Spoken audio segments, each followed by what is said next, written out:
Good morning. Today is Thursday the 22nd. Happy birthday, Starla. And we're going to start with a daily reflection on the New Testament. In that day, which he shall be upon the housetops, and his stuff in the house, let him not come down to take it away. And he that is in the field, let him likewise not return back. Remember Lot's wife. Luke chapter 17, verses 31 through 32. Once we have made the crucial decision to forsake the world and worldliness, then it is vital not to waste time or dissipate spiritual energy in contemplating what it would have been like to have stayed. Lot and his family were commanded to make a hasty exit from the wicked and perverse cities of Sodom and Gomorrah. Escape for thy life, look not behind thee. Jehovah declared.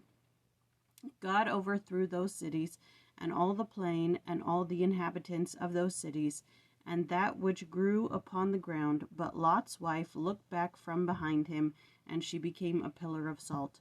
For one who has chosen to flee the grasp of Satan and enter the embrace of Jesus, the clarion call resounds, don't look back.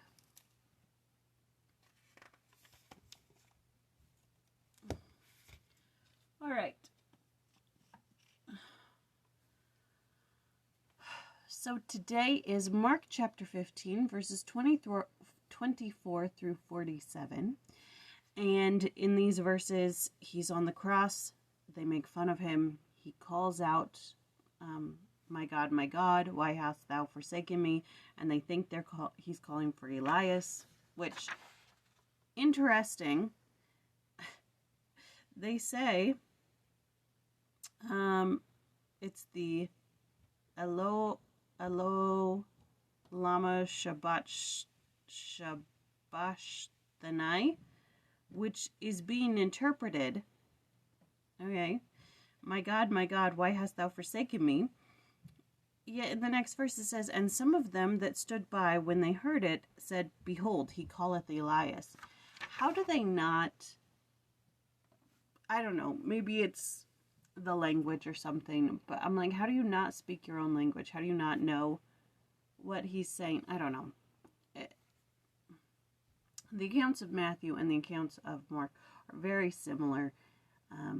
He gives up the ghost, the veil is rent, the centurion says, surely this is the Son of God.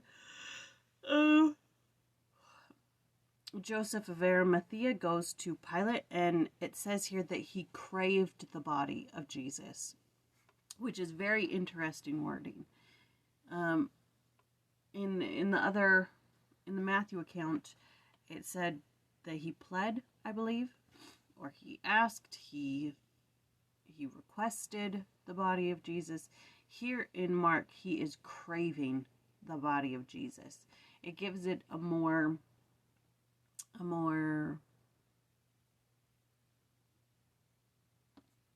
an emotion, more of an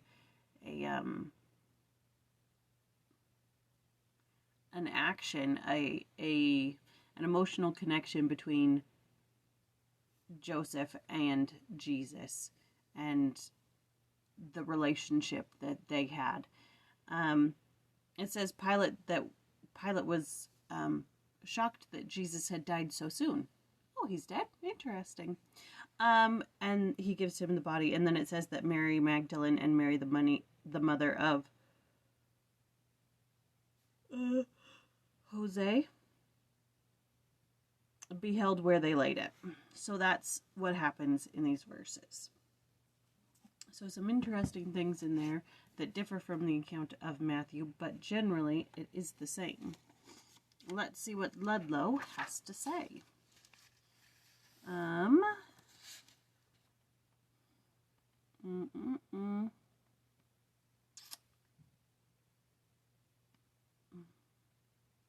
For verses 27 and 28, the crucifixion of Jesus between the two thieves fulfilled the prophecy of Isaiah, and he was numbered with the transgressors. For verse 29, railed on him could have been translated, would speak abusively to him. Other translations are hurled insults at him and derided him. Other possible meanings are blasphemed and reproached.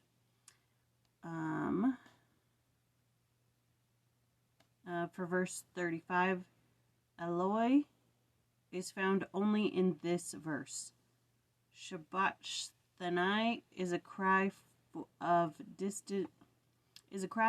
distress found only here and in Matthew.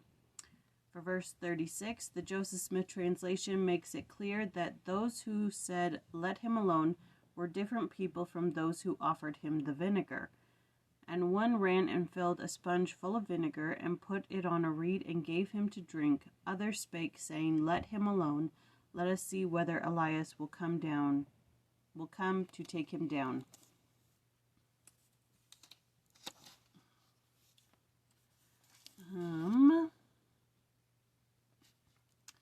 For verse 40, the Joseph Smith translation replaces the less with younger.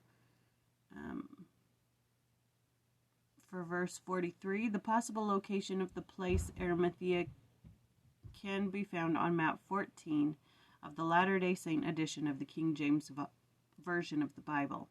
An honorable counselor is frequently translated to indicate that Joseph of Arimathea was a reputable member of the Sanhedrin. Craved could have been translated requested, begged, or asked for. I liked craved better. For verse 44, in the Joseph Smith translation, the first part of this verse reads, "And Pilate marveled and asked him if he were already dead." And that's the last one. Okay.